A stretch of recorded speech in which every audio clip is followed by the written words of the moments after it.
Hijrah itu bukan tentang jadi sempurna, tapi tentang terus berusaha jadi lebih baik meski pelan-pelan. Kalau sekarang kamu lagi diuji di tempat kerja, percaya deh, itu bukan kebetulan. Allah tahu kamu siap naik level. Semua perjuangan kecil itu bakal berubah jadi cahaya di hidupmu.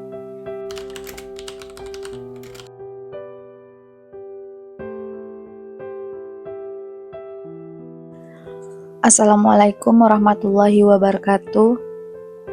Apakah kamu pernah ngerasa kantor itu tempat yang paling susah buat tetap istiqomah? Serius, awalnya aku mikir kalau udah memutuskan berhijrah, hati bakal lebih tenang. Hidup kayak drama Korea yang damai gitu.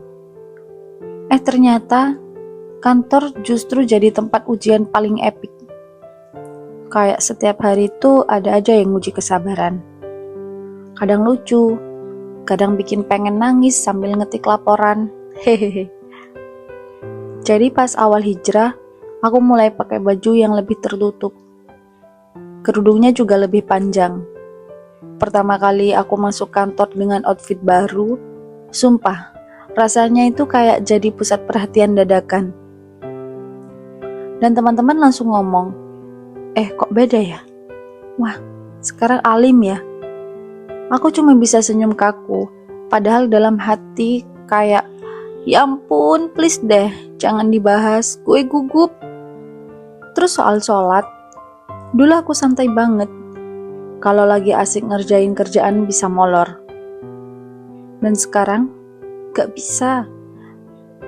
Azan itu jadi alarm yang gak bisa disenyapkan. Tapi ya gitu, ketika meeting kadang pas banget sama waktu sholat. Dalam hatiku dilema, ya Allah ini gimana, gue izin gak ya? Nanti dikira gak profesional lagi. Bener-bener kayak tarik ulur sama diri sendiri. Godaan kantor tuh bukan cuma soal waktu ibadah. Ada aja topik obrolan yang, kadang bikin pengen ikutan. Misalnya gosip artis yang baru cerai, atau drama internal di kantor. Aku sebagai manusia normal, jujur pengen ikut nimbrung. Tapi terus aku ingat, niat hijrah itu bukan cuma soal pakaian, tapi juga lisan. Berat sih rasanya kayak jadi alien di ruangan sendiri. Kayak semua orang itu satu frekuensi, kita beda channel sendiri. Ada momen aku benar-benar ngerasa sendirian. Pulang kerja nangis di kosan dan mikir, apa gue lebay ya? Kenapa harus ribet begini? Tapi di titik itu aku juga belajar, hijrah itu gak pernah janjiin jalan mulus. Allah tuh emang lagi nguji seberapa niat kamu. Kalau kita kuat, insya Allah balasannya juga sebanding. Sampai suatu hari ada rapat yang super penting, jamnya tabrakan sama sholat asar. Dalam hatiku perang batin, ya udahlah telat dikit kali nggak apa-apa. Tapi tiba-tiba ada suara kecil dalam hati, kalau sekarang nyerah, kapan lagi kamu berani? Akhirnya aku angkat tangan izin ke atasan. Jujur waktu itu deg-degan banget. Dan kamu tahu apa? Atasan aku cuma senyum dan bilang, silahkan kita tunggu kok. Rasanya kayak beban 10 kilo langsung hilang. Sejak itu aku sadar kadang kita takut sama bayangan sendiri. Padahal kalau kita ngomong baik-baik, orang lain juga bisa paham. Yang bikin haru, beberapa minggu kemudian ada teman kantor yang bilang pelan-pelan, aku jadi semangat sholat tepat waktu gara-gara lihat kamu berani izin kemarin.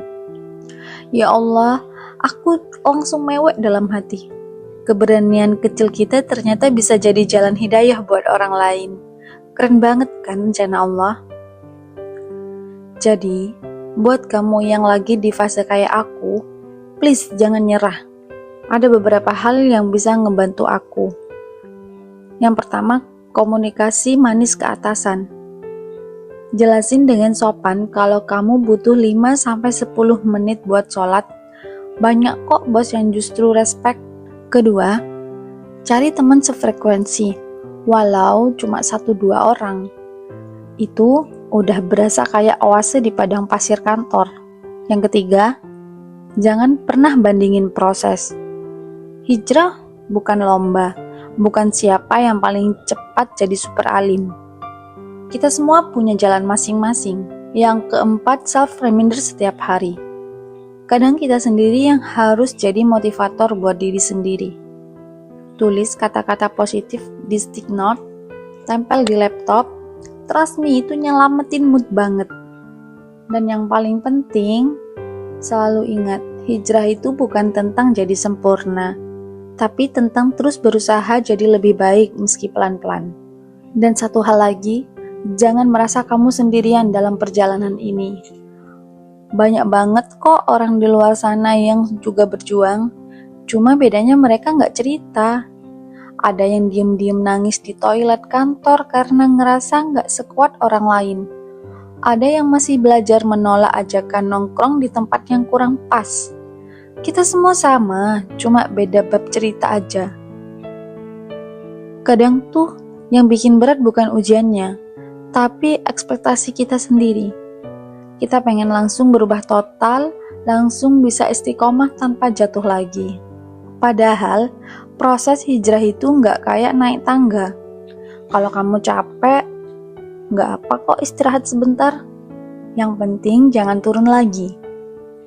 Istiqomah itu bukan tentang nggak capek, tapi tetap jalan meski capek. Aku juga belajar buat lebih lembut sama diri sendiri. Dulu kalau lagi futur dikit, aku langsung nyalahin diri. Kamu nih nggak niat banget hijrahnya. Tapi lama-lama aku sadar, Allah tuh nggak pengen kita keras sama diri sendiri. Dia cuma pengen kita terus balik lagi, sekecil apapun langkahnya. Dan lucunya, semakin kita ikhlas, semakin tenang rasanya. Kantor masih sama, drama masih ada, deadline tetap numpuk. Tapi, hati jadi beda. Lebih sabar, lebih lapang. Karena kita tahu, semua itu bagian dari latihan. Latihan buat jadi versi diri yang lebih kuat dan lebih dewasa dalam iman. Jadi kalau sekarang kamu lagi diuji di tempat kerja, percaya deh, itu bukan kebetulan. Allah tahu kamu siap naik level. Dan setiap kesabaran yang kamu tahan, setiap godaan yang kamu lawan, itu semua nggak akan sia-sia. Mungkin orang lain nggak lihat, tapi Allah selalu catat. Dan suatu hari nanti, semua perjuangan kecil itu bakal berubah jadi cahaya di hidupmu.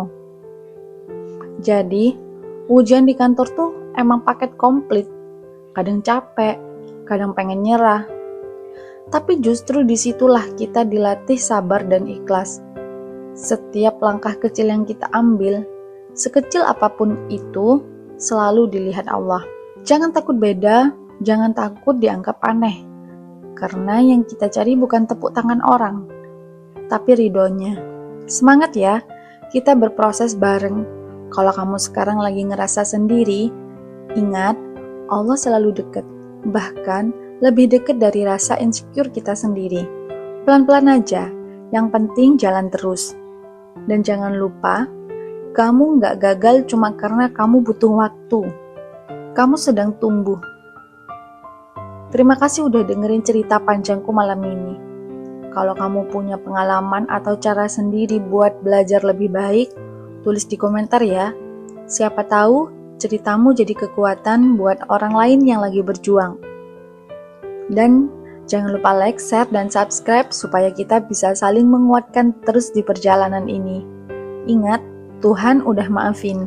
Sekarang giliran kita untuk pelan-pelan maafin diri sendiri. Kamu layak bahagia.